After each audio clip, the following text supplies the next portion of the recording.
Tell the youngs to hang it up.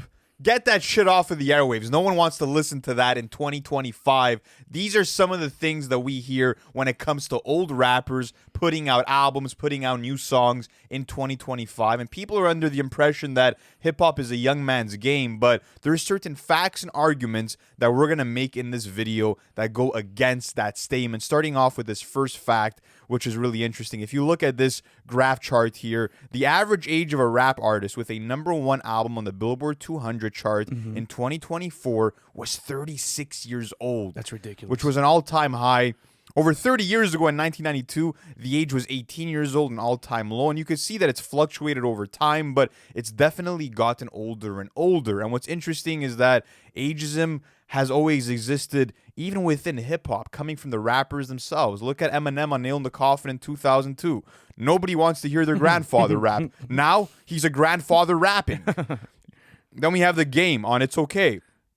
You 38 and you still rapping? I'm 26. Now he's over 38 and still rapping. Yeah. Then we have the most successful rapper 35 and under. I'm assuming everybody's 35 and under. That's when I plan to retire, man. It's already funded. Drake on Western Road flows. Well, he's over 35 and he's not retired and he's still rapping.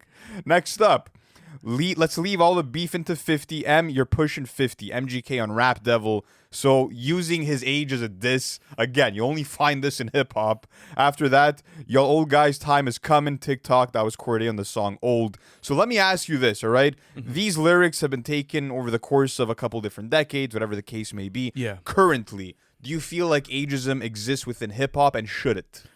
Well, should it? No, just because if you look at especially this decade in the 2020s, and I feel like this conversation is really relevant for the past 5 years that we've just witnessed, look at the amount of guys that are supposed to be in the latter half of their career and they're still performing. For example, Let God Sort 'Em Out is a perfect conversation starter for this, right? Looking at Pusha T and Malice at this point in time, Malice is 53, Pusha T is 48, and they prove that they could be as relevant as ever in a climate that's arguably favoring a different type of hip-hop, right? Like, they obviously don't appeal to the 16-year-olds, but low-key they have, though, this year, because if you look at the first week numbers, you look at the streamings, you look at what they've been doing as far as their rollouts and their press, they've had a grandiose year, and they've brought so much excitement back to this genre, and they've been outperforming rappers that have been even more active this decade, for example, like a Young Thug, right? So he was supposed to have a lot more buzz around this name because of the whole thing that happened this summer with the leaked calls and everything, and people were really down for UI Scooty. Sells double and is actually outperforming it streaming-wise at this point in time. So outperforming Gunna in first week sales, almost matching Lil Baby's first week sales with Wham. These are some of the hottest rappers and some of the most popping rappers in the game. Then don't get us started on like the Yeats and like that sort of subcategory of hip hop in terms of the competition numbers wise. And I think that they just reminded us how powerful and impactful a proper hip hop rollout could be. Like, think about everything they've done, all the interviews, the previews of songs like Chains and Whips at the Louis Vuitton fashion show, looking at the single releases, the Colors performances, the late night show performances, the Vatican performance. It's just even after the album, the magazine covers, then doing the For Your Consideration Grammy video, all the music videos, them keeping their names relevant with the features throughout the year. This was a masterclass in dominance and how you dominate a year. Yes, but I will say this. They're not the first ones to be in the latter half of their career, quote unquote. And, you know, people kind of labeled them as unks and, oh, well, this was going crazy in the early 2000s. We're in 2025 now. There's much better shit. Guys, like, this has been an ongoing theme, especially for this decade. Yes. Looking at especially, okay, let's start off this year. Alfredo 2 by Freddie Gibbs and The Alchemist. Freddie Gibbs is 43 years old.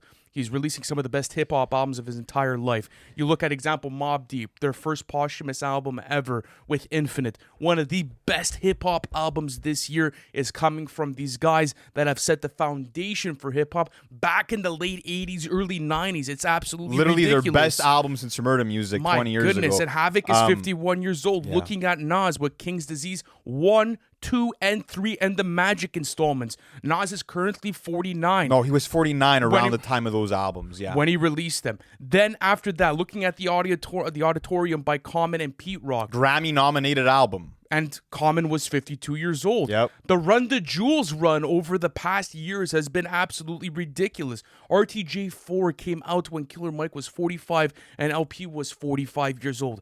Just to say, guys, I feel like this conversation about unk status, whatever the case may be, it's garbage. There's no fucking merit to it anymore. And I also want to add that, sure, a lot of the rappers that we named really have this sort of conscious, lyrical, backpacking style, however you want to label their style. These are lyrical killers, right?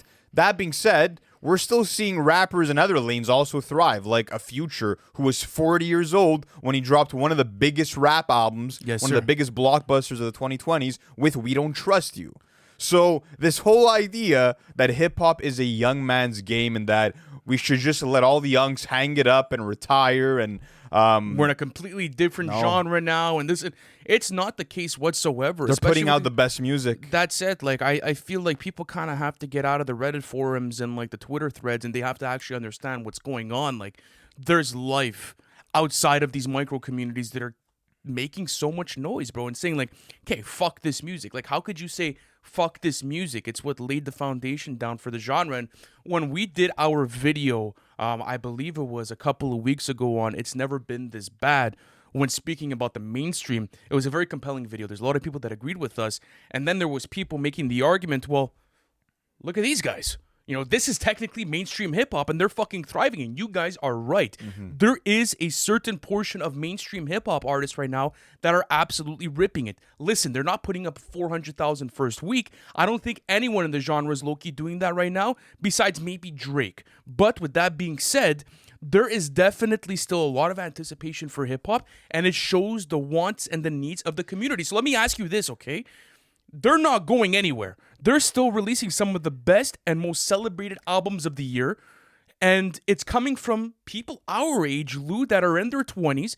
And maybe they're rediscovering the genre. Maybe they want and need that power and feel like they need something that's going to uplift them besides all this other garbage that's going on. So what do you really think is the reason for this? Why are these guys still striving, and why is ageism officially not a thing anymore in this genre? I think they're still striving because a lot of the people that are supporting their music, yes, a lot of people will argue that like the youth is really who's responsible for making the biggest artist through concert tickets, through sales on vinyls and physicals. Sure, that might be the case to some extent, but I think that we come from the era, and a lot of our fans come from this blog era, where we're sort of like the perfect in-between, where when we were growing up listening to hip-hop, we were aware of like the old guard. Like, we grew up with like 2000s shit. We grew up with Eminem, with 50 Cent. Nas was still releasing a lot albums. of 90s records, exactly. Sure. So we were in the perfect middle ground because we understood the old guard and the roots of hip-hop, but we also were very welcoming and like gracious to see new artists pop off like Migos and like Playboi Carti and Future. Like, we were in that perfect middle point. Yeah. So I feel like because we were accepting of both, we were not like a lot of really stuck in their ways 90s old heads that like, if you're not spitting a double entendre per verse, I don't want to listen to you. Or on the other flip side of things, 2020s kids, where it's like, if the bass is not jumping on this song, I don't want to listen to it. Like, I'm there literally just for the vibes. And I understand that too. For some people, music is just about the feeling, but I feel like we come from that generation that's supporting these older heads, but also the newer kids. Do you feel stuck in the middle, Lou, sometimes? For sure, man. But I mean, at the end of the day, I want to put it this way, right? There sort of feels like there's a generational divide in the sense that look at an A$AP Rocky, look at a Kid Cudi, right? They weren't super lyrical miracle. They weren't that. They just had personality, bro. Like, Kid Cudi came out as like this dreamer, this broken man who was very vulnerable and in touch with his feelings, but tried out a new style aesthetically. Came out with like this outer space sound with these synths that you've never heard before. And same thing with Rocky. He wasn't the best rapper, but he was embraced by the hip-hop community because he had that Houston swagger about him. He had charisma on the mic. He knew how to flow well, and he brought a new sound to the forefront with cloud rap. So let me ask you this. Do you feel like anyone that's sort of bubbling up from this generation now in the 2020s has sort of like broken new ground and done it in an interesting way where like the personality is really taking full effect. I think there are a couple of artists out there. For example, like I keep mentioning a Marco Plus or a My Name Isn't J-Mac or a Red Veil or a D2X, and these guys are some of the best MCs I've seen this decade. They've released ridiculous projects with full of substance. I just think it's gonna take A bit more. It's gonna take a bit more when it comes to someone that's really willing to make that full blown jump, and that artist is gonna have to provide the community with something that they don't know they wanted in the first place. And I think that it goes back to this whole thing of like, I think the artists right now, especially the ones that are coming up, they're too fixated with social media reception. They're too fixated with the podcasters, with the commentators. Guys, listen, I love NFR. It's my company. I built this up with the boys. Don't get me wrong. But an artist should never be listening to me for fucking music advice. Absolutely not. I have never been behind the boards. I am simply a fucking consumer.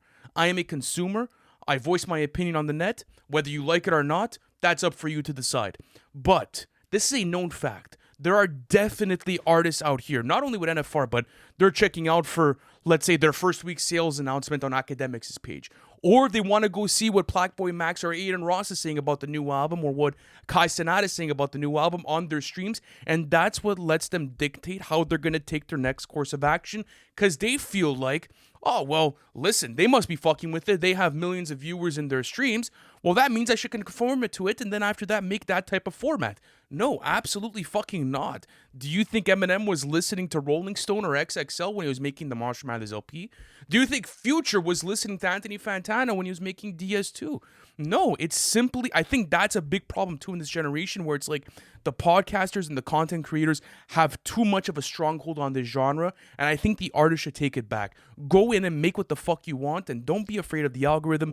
Don't be afraid of the commentary, and really make something that feels personal to them. But that's what it is, man. We're living in the fucking digital media age where like there is this constant, infinite, endless feedback loop, bro, no matter where you look. And it's sort of impossible not to look, right? Even as a content creator, you're going to see the comments under videos, under IG posts, whatever the case may be. The same way that artists, whether they like it or not, maybe some of them are able to really block it off and, you know, strip that away from what they consume. But most of them are going to be checking out these comments, and they're going to be paying attention. I think that it could be useful to a certain degree. I think that a lot of artists are in positions where they have their posse around them, their entourage that maybe is going to be overly kind to them and not all the way truthful. So in a sense, maybe checking out what Joe Budden has to say or what Academics has to say or what their communities have to say sometimes could be useful because you're getting a gauge from the public. No, but you see, I don't agree with that, because I think that the community and the podcasters and the media, it's always reactionary, right? It's like going to a restaurant and leaving a quick 5-star or a 4-star or a 3-star on Google reviews or on Yelp, whatever you guys use for your reviews. But I kind of look at it differently. Like, once you start to cage in your creativity to what everyone wants, you start to make formulaic art, and then it's not even art at that point. For example, like, I don't think Steve Jobs was looking at the reviews after he dropped the first Mac, for example, for how he would innovate his future products.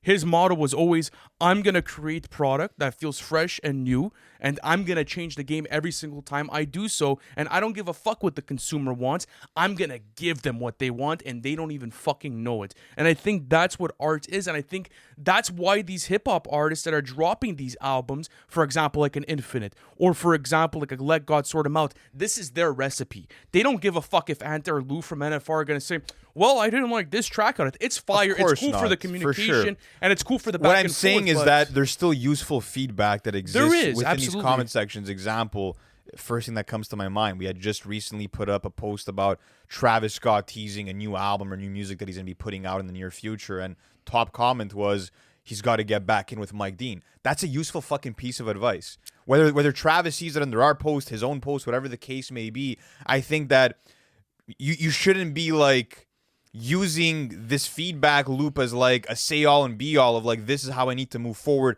I need to create based off of this reception. But I think that you can scan through it and maybe it could be eye-opening for just different directions to take, or being reminded of something, being reminded of like maybe a comment says, yo, fuck all the noise, do what you want to do, and maybe that's going to be useful. Yes, I think it depends on the way they use it. I think there are positives to it. It does depend how you use it. Yes, but I think that a lot of artists right now are not using it properly, and you hear it in the sound. You could tell, bro, that these artists and the record label execs, like, they're going underneath the posts and they're going in the comment sections and they're like, okay, well, this is the current climate. This is what we got to make now because your fan base feels this way. Like, you're becoming a slave to your own community and your own consumers. And this is the problem with the new generation, is that everyone's fucking sensitive. Yeah. Make whatever you want. Like, regardless if I like Netspend's music or not, who gives a fuck what I think? Like, Netspend has to go out there and he has to make the best music he fucking can because he's a creator. For sure. So I think that's what these guys are good at, and that's why they're releasing such good fucking albums. I feel like that's the biggest difference that I'm noticing, and it's not for every new generation popping artist, but for a lot of them, where it's like Clipse, Black Thought, Common. These guys are still hungry to create for the culture, whereas a lot of these newer rappers that are on the brink of popping off or already have popped off, they're ultimately in it for the more visibility, for more clout, and ultimately money. That's sort of the feeling that we get when you hear certain rappers being like, "Oh, I want to drop one more album and retire," or just based on, again, the type of music that they're putting out. I really do feel like, again, the biggest point to make is that we're in a place where we're very fortunate to have a lot of these OGs still around, still dropping music, because if a Black Thought could do this at 52 years old, I'm convinced he's going to be able to do it at 53, at 54, maybe 55, maybe 56. So that's good news. People that are a fan of this type of hip-hop, we're going to be eating for a while now. Yeah, that's absolutely. what it seems like. And I love what Nas did with this Legend Has It series. I think that there's so much potential even for him to sort of usher new artists and do new album cycles and make them feel like events like he did here, and him sort of catering a pool of artists that belong in this league. And he should. Create new series, Nas. Do it. And absolutely do it. But That being said, with the newer generation artists, I feel like, bro, it's either... There's no middle ground between skill and vibe. And I'm not saying lyricism necessarily, but I'm just saying having the ability to ride a beat, knowing how to actually flow, like, there's no middle ground. Or even live performances. Like, the whole live performance scene is fucking dead, bro. Like, these guys are not even, like... They literally just show up for the vibes on stage, bro. They jump around and get the mosh pits going, and they're done after an hour. And they've low-key only played a couple of tracks because they only have a couple of tracks that are going crazy. Like, I think the artists are so underdeveloped right now when it comes to even just the way that they project their vocals, bro, and the way that they're laying them down. Like, you listen to some of these records, and it's like, okay, I could appreciate bombastic and fucking brash production that, it's fucking destroying the speakers. Like, I have artists that I like that. But for example, when I'm going into this new Shay album and I'm listening to certain beats on here and it sounds like it's made in a fucking blender, I'm not moshing 24/7 in these crowds, bro. Yeah. I'm sorry. I have a day-to-day life. Like, you can't tell me, oh, well, you guys are not in the right setting. You guys aren't young enough. You guys are moshing every day to this shit. Like, there has to be a middle ground. There has to be a certain type of development. And I don't know. Like, it's not even on the writing side, because some of these guys do have good writing pieces, but even their vocals, bro, like, everything sounds so fucking weirdly mixed, bro. And you're listening to a track and it's like, I can't even hear what he's saying. I know. Like, there's nothing going on with it. But even someone like a King Von, for example, like, he's someone who I was never really the biggest fan of, but I always felt his passion on the mic, bro. And he brought something different to that drill scene where it's like, no, like, there's some real storytelling here. Like, there's really some personality that's shining bright out of this. Same thing with a Juice WRLD, who was a skilled rapper but didn't often show that side of himself in his catalog. But again, he had this unique voice. He was able to put these melodies together. He cared. He had a real talent. I feel like we need music that has meaning, that has a sense of originality to it, and talent to shine throughout, and we're not really getting all of it that much. So my question to you is this going forward, like, how long do you think that we're going to be stuck in this boat where the league or the hip-hop game, whatever you want to call it, is being carried by not only, veteran rappers that are in their 40s and 50s, but also rappers like the Tyler, the Creators, the Drakes, Kendricks, etc. Like, how long do you think we're going to be in that boat? I think we're going to be in it for at least another couple of years. Yeah. I mean, unless someone comes out in 2025 and starts really making noise and does it properly, like, I'm not sure, and I think that I've mentioned this in previous videos, but the guys like the Roddies and the Jack Harlows and the Polo Gs, those guys that were supposed to be quote unquote the industry leaders for the next generation to come, bro, they haven't been able to do anything for this genre, bro. I'm sorry, they haven't been able to do absolutely anything. So the crop of people that were supposed to be carrying it right now, they fucking shat the bed. Yeah. They absolutely did. Yeah, you could say they got big records out of it, but you think Jack Harlow's as big as Drake, Kendrick Lamar, J. Cole? No. Think Polo G has a fan base, for example, like a Future? No. I'm sorry. You think Roddy Ricch is the king of the West Coast and carrying that whole sound? No. No, absolutely not. Like they're doing fuck all. It's Like true. I'm sorry. It's just the way that it is. The rookies that were supposed to be dominating at one point, they're just not doing it. And you could say that, oh, well, maybe it's a skill issue, or maybe it was COVID, maybe it was this, maybe it was that. Fuck all that. If they wanted to make good music, they can make good music. And that's the way that it 100%. works. And I think that they were also a victim of the start of TikTok and the start of short form content, where it's like, you're an artist and you're making music a certain way before that, and now you see this new marketing medium coming in, and it's like, well, I gotta fucking change my whole recipe. You should have never changed the recipe. You should have just maybe let your digital marketers at your label do their thing, and you create the music you want to create. That's what I want to leave this episode off with. Like, if you're an artist and you're somehow listening to this, fuck everything. It doesn't make sense anymore. You guys are making trash, bro. Yeah. You like it's literally trash. Like when you're trying to conform to these communities and you're trying to like really get it good for the comment sections. It's crazy. Is bro. it really even hitting the comment sections like that? Because you guys are doing fucking 5 to 10K first week. You're not even being like what are you guys conforming to? Like the music's not even selling. Yeah. And it's forgotten a week later. You guys are doing all of this for this community that's apparently there backing your music, and then it falls off the face of the fucking earth, bro, a week later. And they're taking these massive risks for like their sophomore albums, like when they're still in the process of developing their catalog, and it's like, yo, like just do you, bro. Like do what's gonna creatively inspire you and what you're driven by. Fuck all the noise. Something else I wanted to bring up before we wrap this up. Andre 3000, he had that popular interview.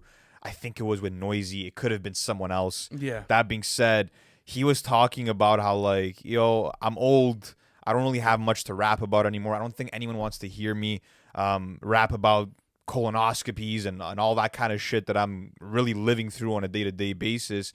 Yo, fuck that 3 Stacks, okay? In the voice of Rob Schneider, you can do it, man. You can do it. Look at what Clipse did with The Birds Don't Sing, bro. They literally made a concept record about what it felt like to lose their parents, bro, which is some real shit. Some real shit that 50-year-olds are going through on a very frequent that basis. any age is going through, bro. Yes. Like These are universal messages that Andre 3000, that all these guys that are maybe a bit insecure about, like, am I hip enough? Am I fresh enough? Yo, yes. You're fucking Andre 3000. Yes, you could do it. Yeah, you're a master at what you do, bro. Like these kids are looking up to you because you're a god and you're a legend. Like, and that's the other thing now with this whole ageism conversation as well. Like, take someone like Cole, for example. Cole has only gotten better after every single album of rapping, and he's low-key hitting new peaks. And I think a lot of old rappers could push themselves to do that, right? Like, listening to this new Carter 6 album for Wayne, it was super disappointing because it felt like he did what everyone else was doing, where it's like, let me just conform, let me just get some really popular Jelly Roll features, for example, to up the streams. It's like, you guys have a responsibility to still be carrying the genre. Like, this is your company, this is your market, this is you. You guys still have a massive fucking market share. These albums are still somewhat selling well. It's not like it fell off the face of the fucking earth. Like, there needs to be that. And for the younger artists, I mean, listen, just take examples, bro. Like, I'm not saying to start rapping about, like, you know, inner city problems and, like, you know, everything else that's happening around you, but just some more intentional art, bro. It doesn't even have to be just the lyrics, like just some more intentional art, something that you feel like is fresh and new, because right now it just feels fucking stale. And the old guys seem to be thriving in this situation, bro, because they don't give a fuck. You think Havoc was reading like NFR posts, bro? Fuck no. And the comment sections to see like what they should do and what type of beat selection? You think Freddie Gibbs gives a fuck, bro, about like what reviewers have to say? No. He's probably entertained by them. But entertainment and getting a chuckle and getting like a light gauge on something and then conforming your art to these guys and to us is a completely different conversation. So guys, let us know in the comment section. How do you feel about this entire narrative? Do you think ageism is still a thing in hip hop? And what was your favorite Unk release in the past couple of years? It could be something from the King's Disease series, could be cheat codes, could be this new Mobb Deep album. Let me know in the comments, guys. Thank you so much for watching this, and we'll catch you in the next one. Peace.